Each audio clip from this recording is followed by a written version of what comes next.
Bueno, pues esta mañana he preparado un mensaje más doctrinal, con un formato un poco más de doctrina, de enseñanza, porque la palabra de Dios dice: y mi pueblo fue destruido porque le faltó conocimiento. La enseñanza es tan importante porque nos cambia, nos transforma la palabra de Dios. Y este es un mensaje decisivo para usted en el conocimiento de la palabra.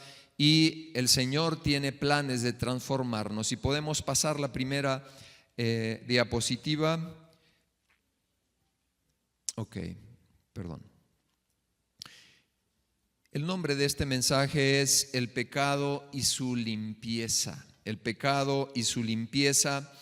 Quiero decirle que le va a ayudar, como usted no tiene idea, escuchar y si puede anotar. Mire, hemos perdido muchas veces el deseo y a veces el entusiasmo de ser discípulos. Un discípulo trae con qué anotar, trae una Biblia. Usted me dirá: bueno, yo traigo mi iPad. Está bien, usted tome notas, porque sabe que saliendo de aquí después de 45 minutos usted podrá decir: fue una bonita reunión, la presencia de Dios estuvo ahí, pero no recuerda, mi mente no traigo a la memoria de qué se trató. Así que vamos a ir todos a la palabra de Dios en Primera de Juan, capítulo 1, versos del 5 al 10. Y vamos a ir leyendo poco a poco la palabra de Dios y avanzando en lo que el Señor quiere decirnos. Verso 5 de Primera de Juan, capítulo 1. Dice la Escritura: este es el mensaje que hemos oído de Él. Mire, muchas veces con tan solo leer la palabra de Dios, el Espíritu Santo está trabajando en usted. Yo estoy seguro que el Espíritu Santo va a estar trabajando en este mensaje doctrinal, porque necesitamos enseñanza, necesitamos fundamento de la palabra de Dios. Este es el mensaje que hemos oído de Cristo, de Él, y os anunciamos, es decir, lo que usted y yo tenemos que hacer: que Dios es luz y no hay ninguna tinieblas en Él. Me voy a ir deteniendo. Quiero decirle que Filipenses 2:15 compara a los hijos de Dios. Filipenses 2:15 compara a los hijos de Dios, que son personas intachables, puros, y así tan puros como las estrellas del firmamento. En otras palabras, Jesús usó la luz como una descripción de las buenas obras. La luz está para traer las buenas obras a la presencia de las tinieblas y a la presencia de hombres y de mujeres que necesitan conocer de Jesús. Por eso Mateo 5:16, ahí Jesús habla claramente y dice que así como, bueno, así como la luz de Jesús, que vino a alumbrar el entendimiento, y mucha gente se maravilló y dijo: ¿quién es este que aún los mares, la tempestad le obedecen? La palabra de Dios dice: así, de esa manera, alumbre la luz de ustedes delante de los hombres para que vean las buenas obras. El cristianismo y la palabra de Dios tiene mucho más que manifestarse que qué decir. Diga conmigo: tiene más que manifestar que lo que tiene muchas veces que decir.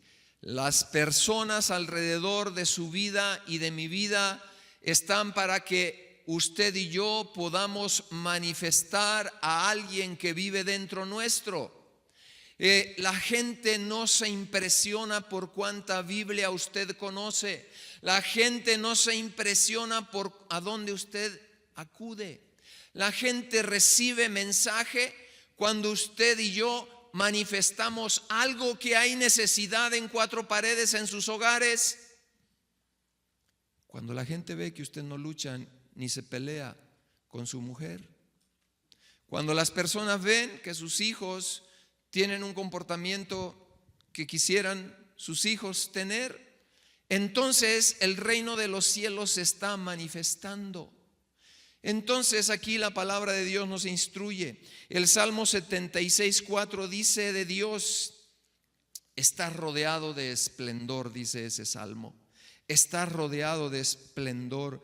Salmo 76:4, hablando de la luz.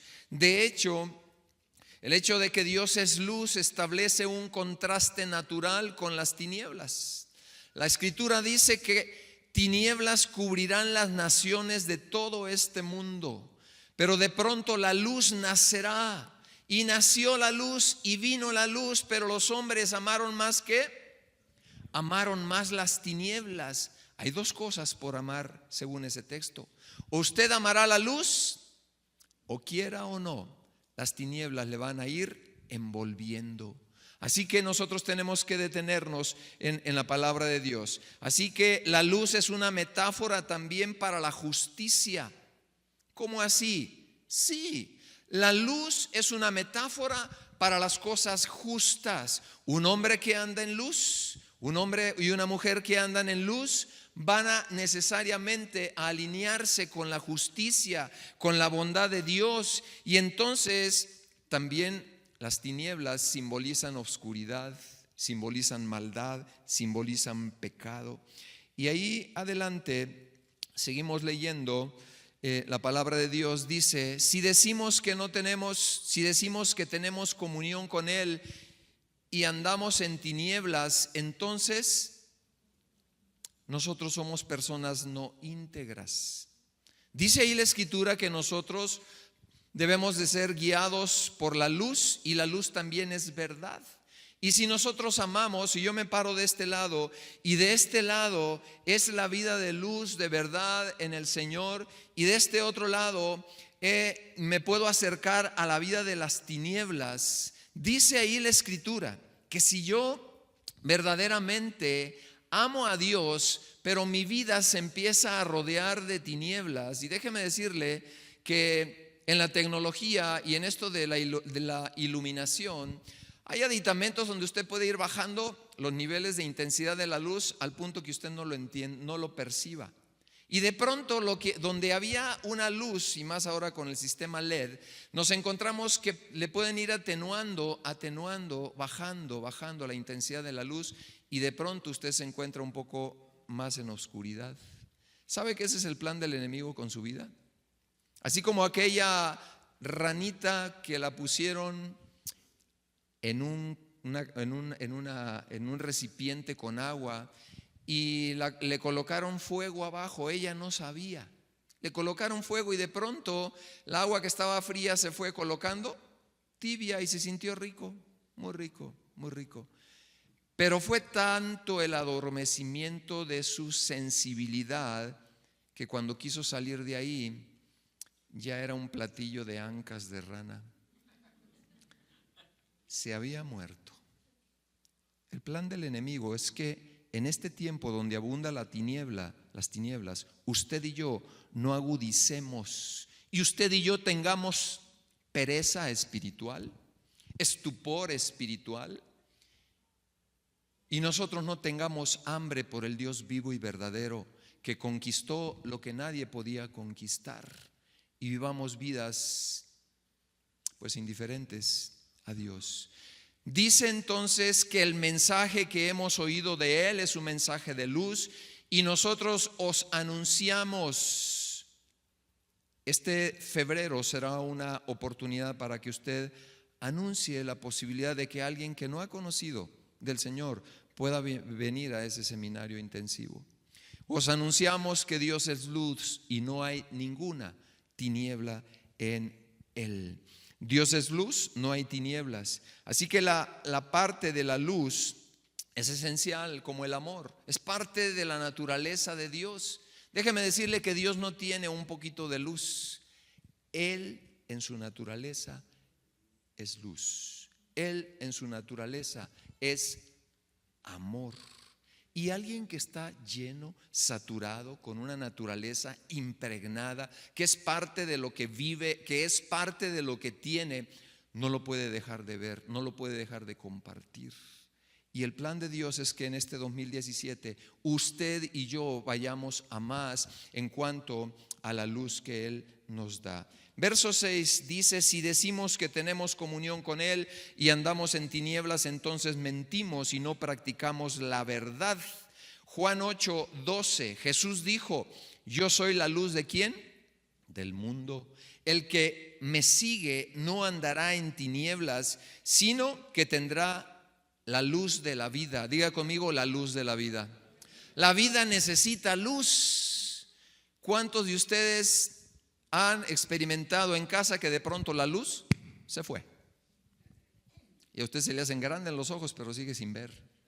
Se le dilata tal vez la pupila, pero sigue sin ver nada. ¿Por qué? Porque nosotros necesitamos de la luz. Pero aquí está hablando no de cualquier luz, una luz de vida, con vida. Pastor, ¿tiene vida la luz? Bueno, Jesús dijo que Él era una luz que traía también vida. La Escritura habla claramente aquí en Juan 8:12. Dice: yo soy la luz del mundo, y el que me sigue no andará en tinieblas, sino que tendrá la luz de la vida. Así lo dice categóricamente. Usted y yo no necesitamos cualquier luz, necesitamos la luz que va a traerte vida. ¿Por qué? Porque entonces vas a entender que hay dos reinos: el reino de tinieblas y el reino de luz de vida. Y el reino de tinieblas es un reino de tinieblas de muerte. Aquí encontramos el paralelismo, que Dios ha venido a traer vida donde el hombre, el ser humano, tenía muerte. Así que Dios es luz y su plan es que el creyente y los creyentes hagamos resplandecer la luz de vida. Diga conmigo: yo tengo luz de vida. No es de la Comisión Federal de Electricidad. ¿Sabe que cuando un alma se convierte hay luz en sus ojos? El rostro se maquilla, la expresión cambia, los ojos de pronto que estaban apagados y sin vida. Por eso la palabra de Dios dice que los ojos son las ventanas del alma. Y cuando una alma está rebosando internamente de gozo, de alegría, porque tiene un Salvador que cambió su corazón, que cambió su vida, entonces se prende una fuente interna. Del interior corre electricidad, luz, fuente que puede iluminar, y usted ve unos ojos cambiados. Usted ve una facie diferente. Y uno dice: ¿qué le ha pasado? Hacía mucho que no veía una sonrisa en su cara y ahora la veo. Jesús sonriendo a través de labios prestados, a través de caras prestadas. Diga conmigo: mi cara yo se la he prestado. Le he entregado mi corazón, pero le he prestado todo para que Él pueda vivir su vida a través de mí. Ese es el plan del Evangelio, ese es el plan de Dios. Pero nosotros tenemos que entender que estos dos reinos, el reino de luz y el reino de tinieblas, tenemos que entenderlo muy bien. Tenemos que practicarlo, tenemos que hacerlo parte, encarnarlo en nuestro corazón para poder extender y expresar. Así que la luz siempre va a exponer lo oculto, lo que se encuentra en tinieblas, lo que se encuentra en oscuridad. Nuestras malas cosas muchas veces se ven manifiestas de esa manera. Continuemos con el verso 7. Dice pero. ¿Por qué dice pero? Porque en los versos anteriores decíamos que podemos convertirnos en mentirosos. Y ese pero habla del creyente verdadero, no del creyente simulado. Dice: pero si andamos en luz, esa luz de vida que te estoy hablando, como Él está en luz, tenemos comunión unos con otros. Y me detengo hasta ahí. Mire, en el huerto del Edén se rompió una comunión. ¿Ha estirado cosas usted y las ha roto? Bueno, esa relación se estiró, de alguna manera se quebró, y encontramos que tomaron conductas que no había tomado Adán y Eva, se escondieron, y luego Dios va tras ellos. Usted sabe que parece una broma, Dios Todopoderoso diciéndole a Adán: ¿dónde estás? No te veo. ¿dónde estás? No te encuentro. El sabedor de todas las cosas, mostrando algo porque Adán tenía que ser confrontado con una realidad de un Dios todopoderoso que lo podía ver. Y dice que perdieron su comunión y se hicieron delantales y se escondieron. El primer paso, cuando usted y yo, que hemos sido salvos, nos empezamos a acercar a las tinieblas, es que usted no va a querer tener comunión con Dios. Posiblemente diga, ya no voy a la iglesia. Posiblemente diga, no quiero andar con cristianos. ¿Por qué? Porque ya no hay una común unión. Las tinieblas, la oscuridad traen al corazón del hombre una condición de distanciamiento y de esconderse. Le pasó a Adán y a Eva. Verso 8, si decimos que no tenemos pecado, dice ahí la Escritura que nos engañamos a nosotros mismos y la verdad no está en nosotros. Verso 9, si confesamos nuestros pecados, Él es fiel y justo para perdonar nuestros pecados. Y no solo perdonarnos, sino aspirar la conciencia torcida, la conciencia corrupta, la conciencia contaminada que nosotros teníamos y limpiarnos de toda maldad. Verso 10. Si decimos que no hemos pecado, entonces le hacemos a Él mentiroso y su palabra no está en nosotros. Quiero decirle que no es suficiente con querer ser buenas gentes. Dios no le dijo al mormón, al testigo de Jehová, ni al creyente, al cristiano, tan solo con que seas buena gente tendrás el cielo. Tan solo con que te portes bien fue mi caso. Cuando a mí me compartieron el evangelio, yo le decía a esta joven, pues si yo soy buena gente, ¿y usted cree que realmente era bueno? Dice la Escritura que nos engañamos a nosotros mismos. No hay uno solo bueno, dice la palabra de Dios. Y esto habla de algo dramático. Habla de la depravación que vino después de la desobediencia en el huerto del Edén. No vino cualquier cosa, nosotros lo podemos minimizar, pero el hombre se volvió depravado. Es decir, malo, malo y malo. Bien malo, muy malo. Y nosotros podemos decir, no, es que yo soy bueno, es que yo hago esto, es que yo hago lo otro. La Escritura dice que tengamos mucho cuidado porque podemos desplazarnos a las tinieblas cuando nosotros no tenemos cuidado de la condición moral y espiritual del hombre. Entonces la depravación del hombre fue la incapacidad del hombre ¿para qué cosa? Para poder arreglar lo que se había descompuesto, lo que se había trastornado en la relación con Dios. Así que el pecado dejó al hombre espiritualmente muerto en cuanto a su relación con Dios y moralmente depravado en su relación con su semejante. Es muy importante que usted entienda eso. Lo dejó totalmente desamparado de Dios y totalmente depravado en la relación vertical con su semejante. Y nosotros no podemos minimizar eso. ¿Por qué? Porque ahí radica algo que la Biblia habla acerca de que el hombre puede estar vivo pero estar muerto. Dice ahí en Romanos y que Él nos declaró muertos en nuestros delitos y pecados. Esta es la condición de la consecuencia de la sentencia dada por Dios a Adán y a Eva. Esa fue la consecuencia. Así que el mismo día que pecó, ese mismo día murió. Adán y Eva murieron. No se habían dado cuenta, pero recuerda cuando Dios le dice, de cierto que morirás.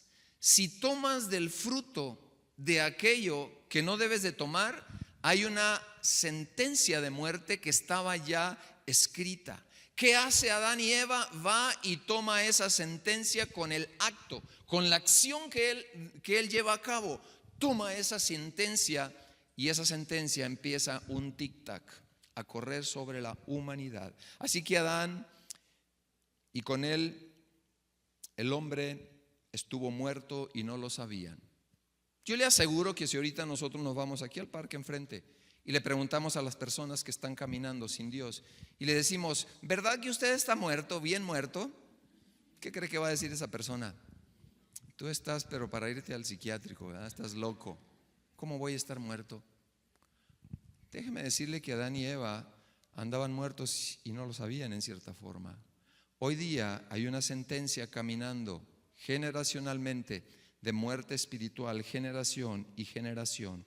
Así que vivimos en la peor época de contaminación. Y el problema del hombre entonces, aquí estaba. El problema del hombre no es su economía. El problema del hombre no es su educación, su profesión, su éxito empresarial. El problema del hombre, la Biblia lo reconoce como el pecado del ser humano. Ponga mi atención, por favor. Mire, la Biblia le llama pecado singular a la condición con que nacimos cada uno de nosotros con una inclinación a la corrupción. Eso es la palabra pecado. Y pecados tiene que ver con las acciones que se van a derivar de esa fuente. Y es múltiple, el abanico es tan amplio y tan diverso como la conducta y los pensamientos malvados que el ser humano llega a tener. Así que el hombre se comporta, uno diría, entre más avances tecnológicos, mejor condición debe de tener el ser humano, y nos encontramos con el otro contraste. Pareciera que las naciones más poderosas, con mayor alcance tecnológico, con mayor aporte científico, deberían de estar mejor, y de pronto nos encontramos con que la depravación ha sido y ha llegado a extremos increíbles. Yo les comentaba el año pasado, a mí me causaba algo de escalofrío escuchar noticias. Suecia y Suiza, países donde se está legislando, fíjese bien la depravación, donde los padres puedan tener el derecho para tener relaciones sexuales con sus hijos. Uno dice, ¿qué más le falta a este mundo para llegar a la peor de las basuras en lo moral? No le hace falta nada, ya lo tiene. Entonces, nosotros como pueblo de Dios tenemos que abrir los ojos. Así se sesgó la naturaleza y la condición del alma desde el huerto del Edén. Romanos 3:10 dice, como está escrito, no hay justo ni a uno solo, no hay quien entienda, no hay quien busque a Dios, todos se desviaron y a una se hicieron, no nos gusta esa palabra, se hicieron inútiles, dice ahí Romanos 3:10. Así que la maldad que entró en la naturaleza de un hombre trajo un nuevo control. Se llamó los designios de la carne. Espero que me esté siguiendo. Los designios del espíritu fueron cambiados por los designios de la carne, por los designios de las pasiones, por los designios de los deseos pervertidos y malévolos del ser humano. Y Pablo lo habla, lo confronta, lo dice completamente ahí en Romanos 8:5. Dice clarito el fruto, las consecuencias. Dice, por cuanto los designios de la carne son enemistad contra Dios, porque no se sujetan a la ley de Dios, ni tampoco pueden, como diciendo, el hombre es impotente, se cayó de la gracia y por él solito será impotente toda la vida, de tal manera que necesita un mediador, de tal manera que necesita a alguien que venga y lo restaure verdaderamente. Diga conmigo, los designios de la carne pueden dominar mi vida y pueden destruir su vida, la pueden arruinar por completo. ¿Qué es eso de designios? Bueno, tiene que ver también con una condición que le fue otorgada al enemigo, porque él es quien maneja en mucho la carne. Y este es un enemigo que usted y yo tenemos, el enemigo de nuestras almas, pero también nuestra carne. Y como sabemos que el patrocinador no lo va a usted a animar para hacer cosas rectas, tiene que tener mucho cuidado con su manera de pensar, con sus amistades, con aquellas cosas que le pueden traer una esclavitud. ¿Sabe que nosotros podemos ser esclavos completamente si abrimos la puerta a cosas que los designios de la carne puedan ir dominando su vida. Así que el hombre pasó de ser un hombre espiritual apegado a Dios a ser un hombre con designios meramente en la carne. Y esto es lo que le vino como esclavitud. Por eso, Primera de Corintios nos habla de algo importantísimo. Ahí en primera carta a los Corintios 2:14. Dice que ese hombre natural, primera carta a los Corintios 2:14, que el hombre natural no puede percibir porque está bajo los designios de la carne. Los designios de la carne lo vuelven ciego para percibir las cosas que son del Espíritu de Dios. Porque entonces para él son locura y no las puede entender porque se han de discernir espiritualmente. Así que hemos recibido los seres humanos como una infección desde que nacimos infectados con esa inclinación de los designios de la carne. Y este pecado nosotros lo llevamos. Yo no sé si usted lo ha visto en los niños. Un niño de 2, de 3 años, usted puede ver ahí los designios de la carne desde chiquitos. El niño se vuelve y puede convertirse en la persona más anárquica de ese hogar. Controlar a mamá, controlar a papá, hacer el berrinche y se tira en el suelo, patalea. Yo no sé si usted ha visto algunas escenas en los supermercados con una mamá en un carrito y el niño queriéndose llevar todos los juguetes de la tienda. Ese niño parece que se convulsiona, grita, patalea, trata de manipular. O se la pongo más sencilla, ¿verdad? Él tiene juguetes, ahora ya sea de Navidad o de Reyes, y invitan a los primitos, ¿verdad? Otros de la misma camada, ¿verdad? Ya no solo quiere sus juguetes, sino los del primo y los pelea y los pelea y los pelea. ¿Quién le enseñó deliberadamente a ser tan egoísta a ese niño? Dígame si no viene el sello desde la fábrica. Desde ahí viene. Entonces, esos son los designios de la carne, los designios de un mundo y de un pequeño reino en el cual usted y yo estamos inscritos. Usted decidirá por qué reino y qué reino alimentar. ¿Cuántas veces nosotros las cosas nos quieren y pretenden controlar totalmente? Si usted y yo lo dejamos, nos volveremos sujetos, robots que nos pueden controlar las cosas, que nos pueden controlar el egoísmo. Así que ese pecado lo llevamos ahí dentro, esa tendencia. Pero hubo una solución y esto es lo increíble. El problema del hombre tuvo una solución y la solución vino de Dios, por supuesto. Tú necesitas entender esto que es tan importante y que es muy fuerte, si no, no vas a valorar la obra de Cristo y vas a vivir por los designios de la carne. Es posible que tú camines salvo, pero estés metiéndote en los caminos de las tinieblas. Hay gente que se desliza.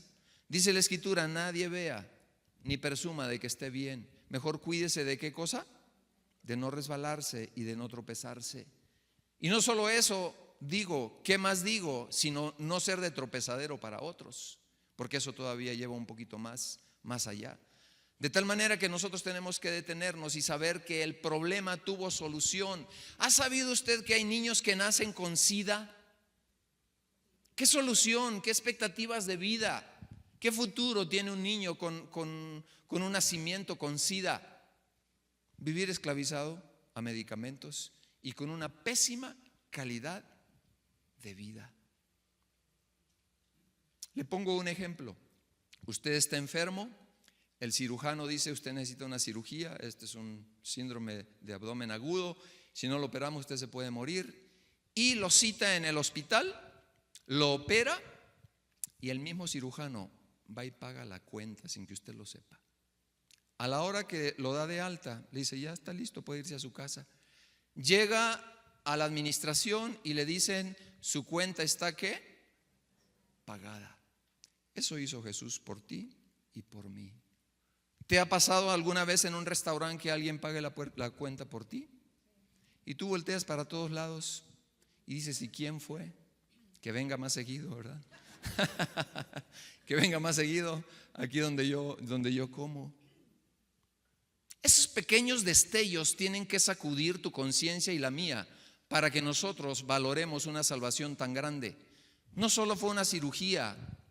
Este fin de semana o esta semana pasada, un hermano de un pastor, un copastor también él, de estar muy bien, tiene una ruptura de la aorta. Hay un padecimiento que se llama aneurisma disecante de aorta. No es más que esa gran arteria que sale del corazón se abomba como si fuera una hernia y ¡pum!, se rompe y empieza a sangrar hacia afuera en un área que se llama pericardio. Y la persona se puede morir así, en un tris, en un abrir y cerrar de ojos. Lo metieron, duró como 8 horas la cirugía y todavía está ahí, ya con una posibilidad de recuperación alta. Y nosotros decimos, realmente la vida no la tenemos comprada. Pero déjeme decirle, yo le estoy hablando de otra vida, que es la vida eterna, la vida con Dios. Así que el problema tuvo salvación, tuvo una situación de resolución definitiva. Alguien pagó su deuda por usted y por mí. Quiero decirle que en el mundo nacen cada día 360,000 personas. Se funda una ciudad, ¿verdad? Con todos los que nacieron ayer. Y mueren 154,080 personas cada día. Esto es censo del 14. Yo creo que ahorita ya está más acentuada esa cifra. Y nosotros necesitamos entender que se nos ha regalado una grandísima cosa en el sacrificio de Jesús. No es para todos, más bien es para todos, pero no todos son para Él, porque Él lo dijo claramente. Yo he venido, pero a los suyos vino, pero los suyos no le recibieron, le rechazaron. Así que usted y yo podríamos decir algo como: ¿y yo qué culpa tengo del pecado de Adán y de Eva? Usted podría decir eso. Y una persona podría en el juicio decir: a mí no me juzguen, no fue mi culpa. Se le tendrá que tapar la boca, porque el sacrificio, el pago y la oferta y la provisión fue dada para que en aquel día no haya excusa, no haya pretexto, no haya absolutamente nada que decir, porque la provisión de Dios descendió a la tierra para que nosotros pudiéramos alcanzar salvación y vida eterna. Así que no tendremos excusa. Alguna excusa no habrá, no se encontrará, porque el Señor ha tenido cuidado de proveer lo que usted y yo necesitamos para caminar en esta tierra y después al lado y pegados a las manos de nuestro Dios. Así que Dios nos dice en su palabra que cuando Cristo muere en la cruz, Él viene y paga el castigo que nosotros merecíamos. Así que el cristiano sabe que Jesús pagó esa condición, como dice Romanos 8:1. Entienda esto, que los que están en Cristo, y estar en Cristo significa que usted usó dos cosas. La fe, lo que hablaba Carlos, la fe es la certeza de lo que se espera. Pero no solo eso, sino que aplicó la fe. ¿Sabe que hay quienes tienen fe pero no aplican su fe? Entonces usted tiene que tener fe, pero necesita creer. Cuando usted cree, está aplicando la fe. Cuando usted cree, está dando pasos de fe. Diga conmigo, pasos de fe. Usted puede decir: yo tengo fe. Cualquier persona que usted detenga en cualquier plaza y le pregunte, comercial, y le pregunte: ¿usted tiene fe? Las personas le van a decir que sí, pero tiene que ser fe en Dios. Y esa persona no solamente tiene que tener un asentimiento mental, a lo mejor de un Jesús histórico. ¿Sabe que hay mucha gente que tiene un Jesús histórico y van camino al infierno? ¿Por qué digo eso? Porque no se necesita tener solo conocimiento, se necesita tener una respuesta a lo que creemos, iglesia amada. Necesita una respuesta a lo que nosotros creemos. Si no, no habrá evidencias. ¿Cómo la luz se manifestará si nosotros no somos portadores? No hay una manifestación. Se requiere una manifestación suya y mía para que el mundo pueda creer. Y nosotros vemos aquí enseguida que Dios creó y declaró, que todos los que pecaran, Antiguo Testamento, morirían. tanto física como espiritualmente, y este es el destino de toda la humanidad.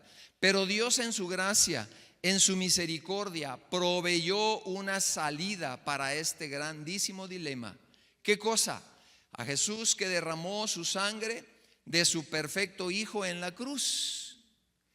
Y Dios habló y declaró que sin derramamiento de sangre no había, ¿qué cosa? Remisión o absolución de pecados, en Hebreos 9:22. Y esto lo vemos ahí en el Antiguo Testamento. ¿Qué otra cosa vemos? Bueno, que la forma como acontecía este procedimiento en el Antiguo Testamento es que para que la gente pudiera realmente estar fuera y considerada sin pecado o bien justa delante de los ojos de Dios, era por medio de una ofrenda de animales y de corderos sacrificados por el pecado. No me pregunte por qué Dios lo estableció, porque no lo sé. ¿Por qué usted no me diría, bueno, ¿y por qué no mejor Dios hubiera establecido que, pues que mejor se reunieran en su casa y estuvieran felices y así se cubrieran los pecados? No lo sé, pero esto fue el establecimiento de Dios. Así que en el Antiguo Testamento estos sacrificios fueron temporales, diga conmigo, temporales, porque realmente eran una prefigura, eran una sombra del sacrificio perfecto que vendría en Cristo Jesús. Y usted lo puede ver ahí en Hebreos 9:22. Pero la remisión es provisión a través del derramamiento de sangre. Y la ley, una prefigura de lo perfecto, del sacrificio de Cristo en la cruz, hecho de una sola vez y para siempre. Ya no habrá que matar más cabritos o corderos. Pero también esto es por lo que Jesús vino, hablando de sacrificios, y por lo que Él murió, para convertirse en el último, en el final, en el perfecto sacrificio por los pecados de los seres humanos. Colosenses 1:22. ¿Qué dice Colosenses 1:22? Si me lo colocan ahí, por favor. Colosenses 1:22. Dice en su cuerpo de carne, por eso Él fue 100% humano y 100% divino. En su cuerpo de carne por medio de la muerte, para presentarnos santos y sin mancha e irreprensibles delante de Dios, delante de Él.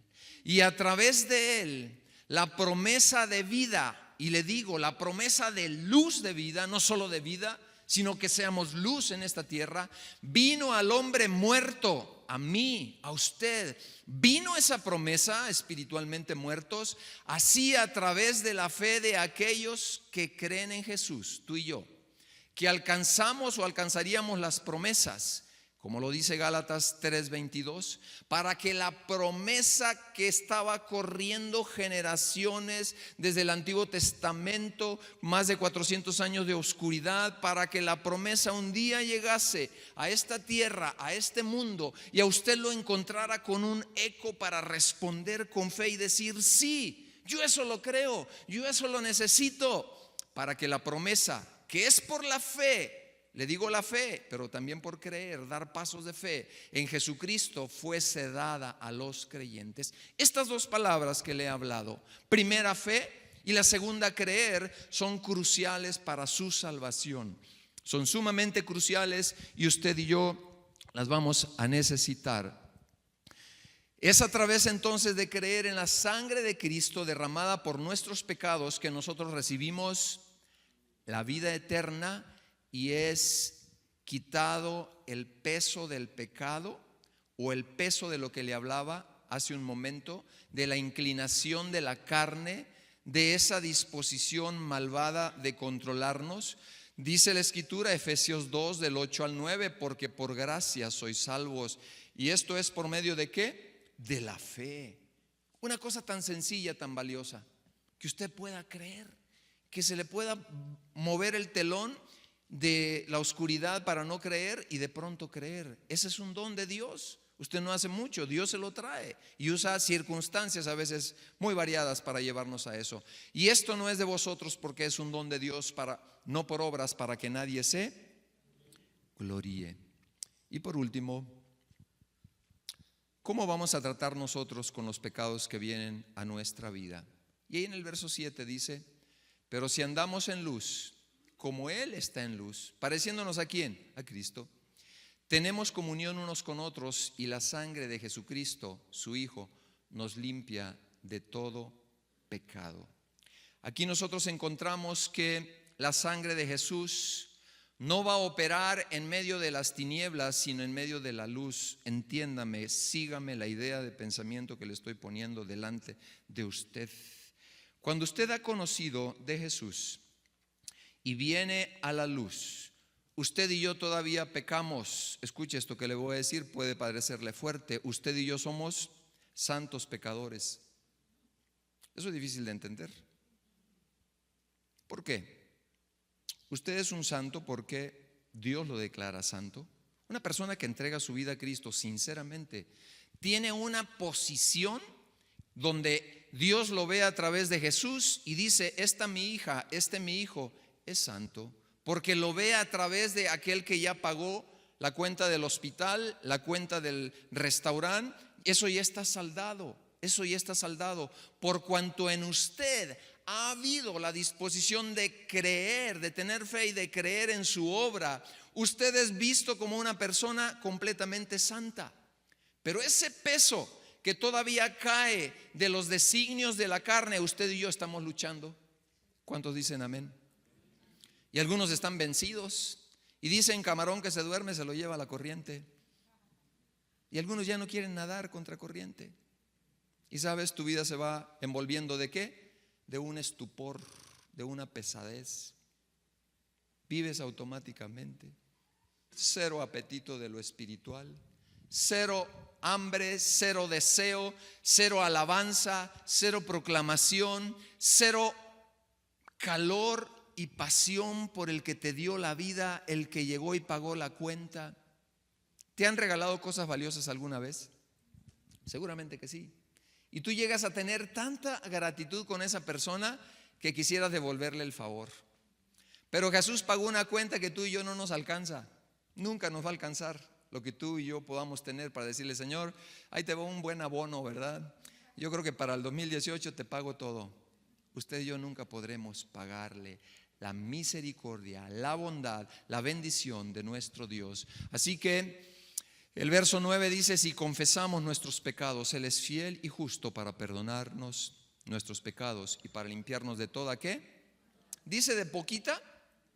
¿Sabe que Dios no tiene problemas con el perdón? Nosotros sí tenemos problemas con el perdón. Le voy a decir por qué. Porque alguien a usted le pagó mal y usted se quedó con un corajito adentro. Y a veces lo anda cargando y alimentando a su corajito por adentro, ¿verdad? Le da su sobadita al corajito que trae por adentro, ¿verdad?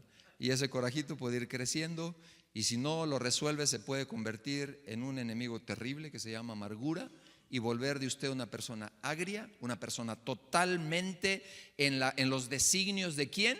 De la carne. Si usted sale de esta enseñanza, de esta predicación, sabiendo que hay designios en la carne que son auspiciados, que son promovidos por el rey de las tinieblas de este mundo, porque la carne es su enemigo, usted y yo tenemos que salir de aquí con los ojos bien abiertos y saber cuándo esa carne lo quiere tirar al suelo a usted. Hay designios más fuertes en el espíritu y para eso vino Jesús, para que los designios de la carne pierdan fuerza en su vida y en la mía. ¿A quién va a alimentar usted? ¿Los designios de Dios o los designios de la carne? En este asunto no hay términos medios. Usted va a estar parado o en uno o en otro lugar. Así que debemos de confesar nuestros pecados. La primera cosa que nosotros tenemos que hacer es que tenemos que discernir lo primero que empecé hablándole en esta enseñanza. Cuánta luz o cuántas tinieblas tienen las cosas que me rodean. Mis conversaciones, mis amistades, el Facebook, el WhatsApp, el Instagram, todo aquello que son medios de comunicación hoy día. Algunos de ustedes pasan horas y horas en estos medios. Y yo te digo que ahí hay designios de la carne y hay gran cantidad de tinieblas. Hay quienes dicen, no, pastor, por el Facebook predico el evangelio. Está bien, predícale pues, pero ten cuidado, no te vayan a predicar a ti. No te vayan a predicar a ti. Tenemos nosotros que discernir tus amistades, tus contactos, tus relaciones, ¿están añadiendo a tu vida luz o tinieblas? El Facebook, todos los medios electrónicos, ¿qué añaden a tu vida? Designios de la carne se levantarán ahí. Y cuando eso se levanta, eso es un monstruo. Porque para que lo pares después está bien difícil. Si tú has tenido algún tipo de esclavitud, llámese pornografía, llámese chisme, llámese murmuración, llámese cualquier adicción fuerte, alcoholismo, drogas, lo que tú quieras, cuando ese monstruo se levanta, es lo mismo que sucede cuando una persona tiene confianza en su propia disciplina. Hay personas que dicen: yo tengo suficiente dominio propio, me tomo 1.5 horas nada más y hasta ahí llego. O se metió en un programa de Alcohólicos Anónimos y tiene muchos años. Aquí hay gente que da testimonio de que Dios los ha restaurado, pero eso está latente. Jesús, cuando viene, dice: no se enseñoreará más el pecado sobre vosotros. Él pagó una deuda, no solamente para darte salvación, sino para que tú y yo, con lo que lidiamos todos los días en este mundo, con los problemas que tenemos que atender y con el problema interno, diga conmigo interno, el más grande problema que ustedes tienen no está afuera, está dentro, porque es una lucha. Jesús dice: yo vine y pagué ya por eso. Traje la vacuna, te inmunicé en cierta manera, pero tú tienes que poner manos a la obra. En ti está el decir sí, en ti está el decir no. Entonces, esto nos tiene que llevar al estilo de vida de que nosotros tenemos que arrepentirnos todos los días y confesar las tinieblas en pensamientos, en emociones, en decisiones, en acciones, en heridas, en falta de integridad, lo que sea. Tenemos que ir con Dios y decirle: Señor, de nuevo, como dice ese burro, ese refrán, ¿verdad? Otra vez la burra al trigo, ¿verdad? Otra vez caí en esta situación, otra vez me tropecé. Hay una gran diferencia en que usted viva buscando pecar a que de pronto usted se tropiece. ¿Ha visto gente tropezarse físicamente? Usted pierde el equilibrio cuando se tropieza fácilmente, puede tener una fractura muy grande. Así que tenemos que arrepentirnos. Y dice la Escritura que el sabio ve el mal venir y ¿qué hace? Por eso Jesús, cuando veía a la gente, decía que las veía como ovejas sin pastor. Iban directo al desfiladero, al matadero. Que no nos encuentre los designios de la carne empujándonos hacia allá. Sabes, Jesús murió por esos designios con los cuales tú y yo batallamos, para que tú y yo tengamos ¿qué? Victoria, victoria. Tienes que aprender a sacarle la vuelta a las tinieblas y debes de aprender a decir no. Sacas una tarjeta y dices no. ¿Ha visto a los árbitros cuando sacan sus tarjetas? Que la amarilla, que la roja. ¿Por qué? Amonestan y traen una actitud de lo que se debe de hacer. Dice la Escritura que si confesamos nuestros pecados, Él es fiel y justo para perdonarnos de nuestros pecados y limpiarnos de toda ¿qué? Maldad. Ponte de pie, por favor. Quiero decirte que el Señor ya te habló y ahora resta que el Espíritu Santo, lo que Él te ha hablado en esta tarde, pueda encontrar ahí cabida en tu corazón, y este es el día de tu salvación o es el día de tu renovación en cuanto a compromiso con Él. Ahí donde tú estás, músicos, si pueden pasar y acompañarme. Ahí donde tú estás, te quiero llevar a un punto donde tú le puedas decir al Señor: estoy insatisfecho. He entendido que esto que he escuchado en relación a los designios de la carne me fastidian todavía. Pierdo muchas batallas, pero no he perdido la guerra. La guerra tú la ganaste por mí. El Señor Jesús ganó la guerra por ti. Y el pecado y la limpieza del pecado tienen que ver con que usted y yo hemos recibido suficiente bendición de Dios. Hemos recibido enseñanzas como estas para que nosotros seamos personas que sepamos cómo cuidarnos, que sepamos por dónde ir y decirle: Señor, yo quiero caminar diferente este 2017. Inclina tu rostro ahí donde tú estás. Padre, conoces cada uno de nuestros pensamientos, conoces cada persona aquí. Yo te quiero agradecer que tú nos instruyes. Yo te quiero agradecer que traes alimento y pones la mesa para que nosotros este 2017 vayamos a un lugar de mayor compromiso contigo. Si esta tarde el Señor ha hablado a tu corazón y tú no estás seguro realmente de que los designios de la carne han sido pagados, han sido comprados para que ya no te fastidien, y no estás seguro tampoco de tu salvación, esta tarde el Señor te dice: ven a mí. Esta tarde el Señor te dice: te has dado cuenta que tú solo no puedes, o que tú sola no puedes. Ven a mí con todo tu corazón, que yo ya pagué la cuenta, que yo te haré libre si tan solo crees. Como dice Efesios, que si creyeres, tan solo creer que Jesús vio toda la depravación humana, incluyéndote a ti y a mí, y dijo: tengo que enviar un remedio eficaz de una vez y para siempre. Y Él pensó en tu nombre, Él pensó en tu persona, y esta tarde Él te está diciendo: yo ya lo pagué. ¿Querrás venir a mí? ¿Querrás renovar tu compromiso y no seguir viviendo? Tal vez ya eres un creyente dominado por los designios de la carne.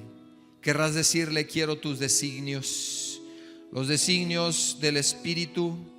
Aunque batallan con la carne, yo los quiero. Si eres la primera persona que nunca le has entregado tu vida plenamente a Jesús, esta tarde es una tarde memorable para ti. Esta tarde es una tarde escrita para ti. Tú puedes decir que eres creyente, pero ve y discierne la luz y la oscuridad y las tinieblas. Y tú tienes ahí solo que decirle: Señor, yo soy esa persona. El Espíritu Santo es el que convence, no es un pastor. El Espíritu Santo te está convenciendo, está hablando contigo. No resistas tu corazón. Dile: Jesús, yo quiero caminar contigo. Si tú le quieres decir al Señor, nunca lo has hecho, nunca has tenido un compromiso serio con Él, quiero pedirte que cierres tus ojos donde tú estás. Queremos orar por ti. Cristo vino a sanar a los enfermos. No vino por los justos, vino por los que pecamos, por los pecadores. Si tú eres esa persona, levanta tu mano, queremos bendecirte, queremos orar por ti. Dios te bendiga. Dios te bendiga. Dile al Señor: yo te necesito. Yo te necesito de una manera muy especial. De una manera muy especial. Yo te necesito. Tú sabes que yo no puedo sin ti, Jesús. Yo te necesito. Entrégale tu vida. Entrégale tu vida al Señor.